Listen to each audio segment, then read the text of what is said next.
guys? Welcome back to the second edition of the OC Pod here at the JE Auditorium. I'm in my theater seats getting ready to talk some. Ken Holland is on the radar today. The Oilers' new GM, it seems to be. And, in the coming day or two, we will find out. So, listen, there's so much speculation here in oil country. Some people are for it. You know what? To be honest, I see a lot more people for it, and there's some people who are against it. And then, you got the other fan bases chirping in, but really, does it matter what they say? No. Who cares what they say? Anytime you're not a fan of a team, you're always going to, be harsh and critical of the other team anyways. And with regards to TSN, besides Ryan Rishaug, really, who out there watches the Oilers? I see even Bob McKenzie a bunch of times. They'll talk about how, I caught the clips of the game, it's too late, blah, blah, because they're in Eastern time. They're not watching us. They don't know us as much as we all watch our team and get to see them night in, night out, year in, year out. Let's get this started here. Ken Holland. Let's talk about his resume for a second here. His experience alone is just something awesome I'm super excited for, and we'll get into why we should be excited. He's one of the winningest GMs in the NHL history. He's won the Central Division 10 times. All right. The regular season conference title 5 times. President's Trophy 4 times. Stanley Cup winner 3 times. This guy's been in the Stanley Cup for playoffs for 19 straight years. I don't care how you want to spin it, shade it, color it. You cannot justify that and change that perception. Go ahead. Name me all these GMs that have his resume. Oh, are we going to talk in the last 3 years? We want to get all excited about the last 3 years because his team didn't make the playoffs? Big freaking deal. Every GM, every coach, every team will go through a hard time at some point. You know what? I always say, we got a window to win, right? Every team has a window to win. Well, most teams have, good 5 years. Detroit Red Wings had it for 25 straight years in the playoffs, 19 straight with Holland. Listen, this guy had a bigger window than most GMs get in a row. We're talking about in a row to make the playoffs. And I got people here I'm reading and just seeing these interviews and, I don't know if Holland's the guy. He hasn't done anything in the Cap era. Detroit Red Wings won the Cup in 2008, went back to the Cup, lost to Pittsburgh in 2009, right? So back-to-back Stanley Cup finalists in the Cap era, in case you want to know.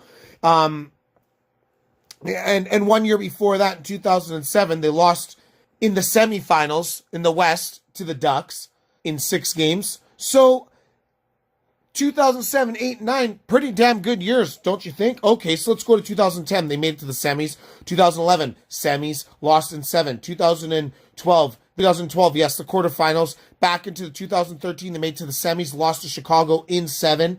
2014, they went to the quarterfinals. They lost in 5 games. 215 quarters. So as you could tell, now they're starting to dip out, right? All their guys, Datsuk, Zetterberg, getting a little older, and Holmstrom and all these guys. So, even Lidstrom probably left there late. So, listen, this team went from an Yzerman-Fedorov, I should say, era, and they started declining around 2003. Yzerman and Fedorov we're talking about, because Fedorov only had, I believe, 83 points in 2003, which was his last year in Detroit. Holland shipped him out or didn't re-sign him, right? Because he felt it's over. And you know what? Fedorov the next year only got 65 points with Anaheim, and he never, ever eclipsed 45 points again after 2004. So was Holland right on that typical move? I think so. Yzerman only lasted 3 more years till 2006, and Datsuk came in 2002. In 2003 was Datsuk's kind of come out year, like, okay, this guy's going to be something special. Zetterberg as well, 2003 was his rookie year, and he already showed promise in that rookie year, and you know how he developed. So they went from, and by the way, Holland had to pick all late draft picks. He didn't get, 10th overall, 8th overall, 1st overall, 3rd, 5th. No, this guy was picking around the mid-20s to get some certain guys, or 2nd round picks, 3rd round picks to find players.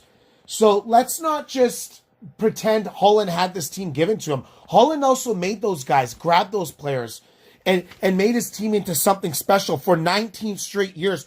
you can tell me all this from 2014 about, well, of course, as I said, everybody hits a halt. No one's specialer than him. Everybody has those issues. And as I said, there's a window for everyone. Chicago only had so long. LA only had so long. Pittsburgh only had so long. The Washington Capitals, well, what happened to them? So I guess that was just a fluke here, right? Let's not talk about that they won the cup for once. We don't want to go into that because they got to win it maybe 4 straight years, and some fans will go, oh, okay, that GM's really smart. It's hard to win in this league, period, right? So to make the playoffs, I don't give a shit. If it's first round, second round, third round, the cup, finals, whatever. You get there, you get to the dance, you got a chance. I mean, this year's shown us, 2019, all you got to do is make the playoffs, and you never know what can happen. Well, wait, let's just get into this for a second.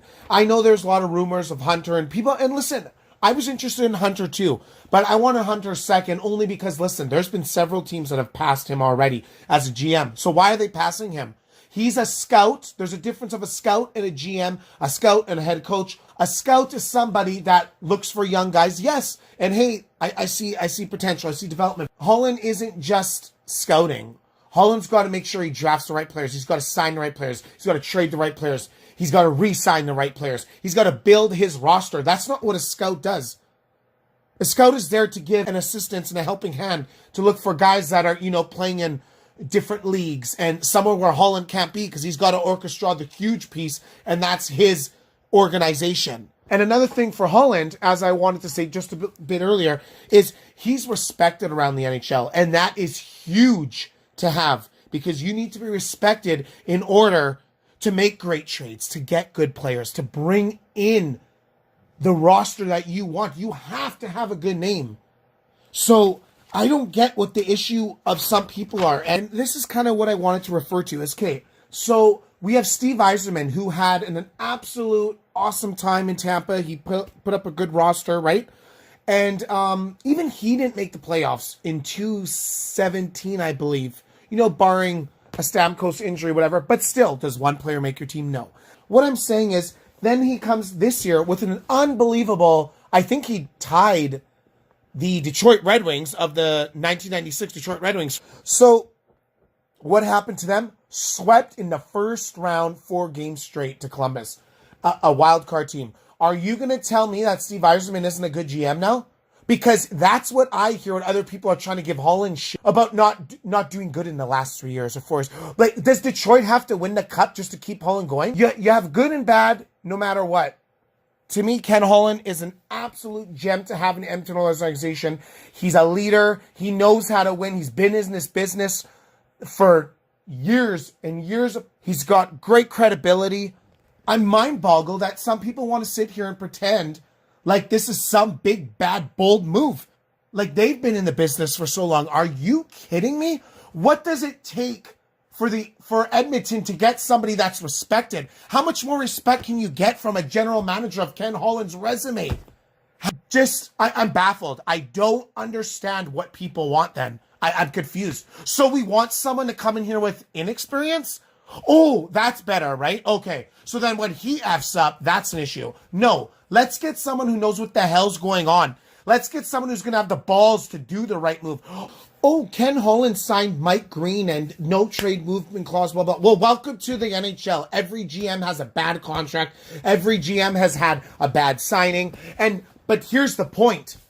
Ken Holland can't just magically be invincible and get his team to win the cup every 5 years, 4 years. But I'll tell you one thing. He's worked with the greats of Yzerman, a Fedorov, a Lidstrom, a Shanahan, a Donovan Hasek, Datsuk, Zetterberg. Listen, this guy's worked with great players, and now he has Draisaitl, Nuge, and McDavid to go around, maybe Nurse. Let's give him the keys and say, you know what? You've worked with great players. I want to see you build that team with those great players because I seen you do it with Yzerman, I seen you do it with Fedorov, and I seen you do it with Datsuk and Zetterberg. Well, so why can't he do it with Edmonton? Oh, because he hasn't won the Stanley Cup in 10 years. That makes him such a bad GM. Are you freaking kidding me? The logic of some people on social media just blindfolds any kind of understanding and knowledge of this sport. We actually got someone who's got world-class resume that can lead us to the promise. Like, it's like Glenn Sather 2.0. Like, let's go. This is exactly what we need, you guys. Let's see what kind of magic he brings out here. And, okay, but I'll tell you one thing. Let's give him, he deserves that chance to show us what he can do. He deserves that respect to sit back and say, hey, we'll watch you, Ken. We'll listen to you, Ken. We want to see what you give it to us. Watch Ken Holland and watch him go to work, because this guy deserves the respect out of all of us, because his resume speaks volumes and your resumes don't. In closing, that's all I kind of want to say about that. I really want to make people understand that this is a great day to look forward to.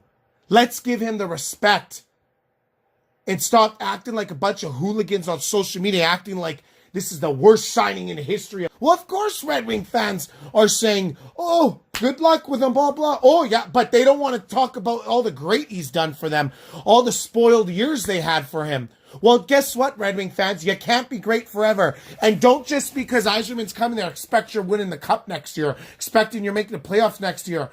As it goes for every team, GM, coach, as I said, it takes time. And the Oilers already got the big pieces to build around. Now let's see what Holland actually goes out and does. Edmonton, we're going to be okay. We now got a leader at the general manager position. Let's let him get in the boys he wants, the management. Let's give some respect and class to this man. So thank you guys so much again for listening to this rant today and me trying to hopefully switch a few of those negative people into a positive and say, yeah, you know what? That's right. He does deserve that at least. He at least deserves that much respect. Let's get with it, Oil Country. Loyalty at its finest. We got this. We're going to be okay. Talk to you later next week. Have a great day. Have a great week. And let's look forward to the offseason upcoming here. You know, let's see what this offseason brings us. Let's give Holland the chance he deserves. Thank you. Goodbye. Good night. Peace.